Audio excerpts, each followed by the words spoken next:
അതപ്പോൾ മനുവിനെ ഞാൻ ഫോണിൽ വിളിച്ചിരുന്നു. സാധാരണ രീതിയിൽ 10ാം ക്ലാസ്സും ഗുസ്തി എന്നൊക്കെ നമ്മൾ പറയുന്നത് പോലെയോ അല്ലെങ്കിൽ പഠിത്തം ഇന്നതിനാണ് എന്ന് ഇത്ര നിർബന്ധത്തോടെ പഠിക്കാതെയോ ഒക്കെ നാട്ടില് ഓരോ നല്ല കാര്യങ്ങൾ ചെയ്യാൻ മുന്നിട്ട് വരുന്ന ചെറുപ്പക്കാരെ എല്ലായ്പ്പോഴും നമ്മൾ പ്രോത്സാഹിപ്പിക്കണം.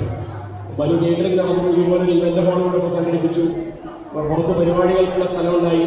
ഇതുപോലെ തന്നെയാണ് നാട്ടിലെ ചെറുപ്പക്കാർ ഓരോരുത്തരും പഠിച്ച് ജോലി വാങ്ങുക എന്നുള്ളതല്ല, പകരം പഠിച്ച് 4 ആൾക്ക് ജോലി കൊടുക്കാൻ പറ്റുന്നത് എന്തൊക്കെയാണോ അങ്ങനെ വിജയിക്കുന്നവരുടേതാണ് യഥാർത്ഥത്തിൽ ഈ ലോകം എന്നാണ് എനിക്ക് പലപ്പോഴും തോന്നിയിരിക്കുന്നത്. നമ്മൾ അധികം പേരും സ്കൂളിൽ പോകുന്ന പഠിക്കുന്ന കാര്യങ്ങളും പഠിക്കുന്ന സമയത്തും ഒക്കെ നമ്മൾ ആലോചിക്കാം, പഠിച്ചിട്ട് എങ്ങനെ ഒരു ജോലി എവിടെയെങ്കിലും എടുത്തു വെച്ചൊരു ജോലി നമുക്ക് എങ്ങനെ വാങ്ങാമെന്നാണ്. അതിന് നമ്മൾ PSC പരീക്ഷ മുതൽ ഓരോ പരീക്ഷകൾ എഴുതി ജോലിക്ക് കയറുന്ന രീതിയുണ്ട്, പ്രൈവറ്റ് സ്ഥാപനങ്ങളിൽ ശമ്പള ജോലിക്ക് കയറുന്ന രീതിയുണ്ട്. ഇനിയിപ്പോൾ അതൊന്നും നടന്നില്ലെങ്കിൽ നമ്മൾ പലരും സ്വയം എന്തെങ്കിലും ഒരു തൊഴിൽ കണ്ടെത്തും, അല്ലെങ്കിൽ നമ്മൾ വെൽഡിംഗ് പണിക്ക് പോകും. സംഘടിപ്പിക്കാറുണ്ട്. കൂടാതെ നമ്മുടെ രാജേട്ടൻ്റെയും ദിനേശൻ്റെയും ഓർമ്മകളോടുകൂടി നമ്മൾ ഈ അവസരത്തിൽ പുതുക്കി പോകാറ്. കഴിഞ്ഞ കാലങ്ങളിൽ നമ്മോടൊപ്പം നടന്നിരുന്ന പ്രിയപ്പെട്ടവരെ ഓർമ്മപ്പെടുത്തുക എന്നൊരു ദശലക്ഷത്തോടുകൂടിയാണ് നമ്മൾ ഇത്തരമൊരു പ്രവർത്തനം സംഘടിപ്പിക്കുന്നത്. അതിനിടയിലാണ് DYFIയുടെ യൂണിറ്റ് സെക്രട്ടറി സഖാവ് നമ്മുടെ തുഞ്ചു എന്ന് വിളിക്കുന്ന ജിഗിൽദാസ് എന്നൊന്നില്ലാത്തൊരു കാരണത്താൽ ആത്മഹത്യ ചെയ്തത്. കുറച്ച് ദിവസമേ ആയിട്ടുള്ളൂ. ഈ പരിപാടി നടത്തണോ നടത്തണ്ടേ എന്ന് പറഞ്ഞോട് ചോദിച്ചപ്പോൾ എനിക്ക് വിഷമമുണ്ടായിരുന്നു. കാരണം ഈ പരിപാടി ഭംഗിയായി നടത്തണം എന്ന് എന്നോട് ഇടയ്ക്കിടയ്ക്ക് പറഞ്ഞിരുന്നു. എൻ്റെ ഒരു കുഞ്ഞനുജനെ പോലെ കൊണ്ടുവന്നൊരു പയ്യനാണ് സഖാവ് ജിഗിൽദാസ്.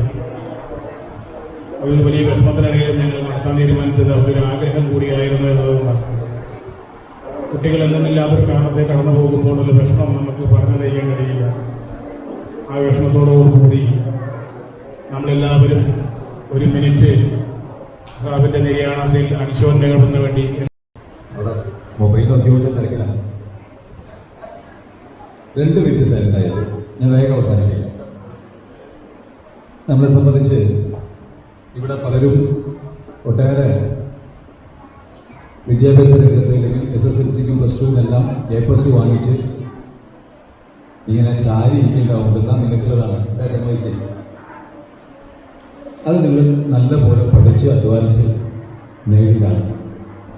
ഒപ്പം നേരത്തെ ഡോക്ടർ പറഞ്ഞ കാര്യങ്ങൾ എത്ര പേര് ശ്രദ്ധിച്ചു എനിക്കറിയില്ല. ഇതേപോലെ സംസാരം നടക്കണ്ടായിരുന്നു ഡോക്ടർ പറയുമ്പോൾ.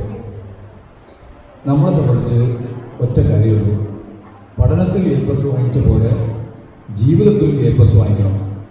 എങ്ങനെ അത് വാങ്ങിക്കുക? എങ്ങനെ ജീവിതത്തിൽ A+ വാങ്ങിക്കുക? ഇവിടുന്ന് അങ്ങോട്ട് നോക്കുമ്പോൾ നോക്കണാണല്ലോ വേറെ അങ്ങോട്ട് നോക്കുകയാണ്. എന്നോടാവോ ചോദ്യം? നമ്മുടെ ജീവിതത്തിൽ A+ വാങ്ങിക്കണമെങ്കിൽ ഒറ്റ സംഘടനയെ കണ്ടുപിടിച്ചാൽ മതി. ആ സംഘടന പേരറിയാം, DYFI എന്ന യുവജന സംഘടന. ഇത് അവർ പരിപാടി സംഘടിപ്പിക്കുന്നതുകൊണ്ട് ഞാൻ പറഞ്ഞതല്ല. നാം മനസ്സിലാക്കുന്ന ഒരു കാര്യം, നമ്മുടെ പ്രദേശത്ത് ഏത് യുവജന സംഘടനാ ചേട്ടന്മാരാണ് ഒരു ആപത്ത് വന്നാൽ ഓടിയെത്തുന്ന ആളുകൾ ഏറ്റവും കൂടുതൽ ആരാണ്? ഇത് മുതിർന്ന ആളുകളും കൂടെ കേൾക്കാൻ വേണ്ടി ഞാൻ പറഞ്ഞു കേട്ടോ. ഓടിയെത്തുന്നത് ആരാണ് എന്ന് നാം നല്ലപോലെ ഒന്ന് മനസ്സിലാക്കണം.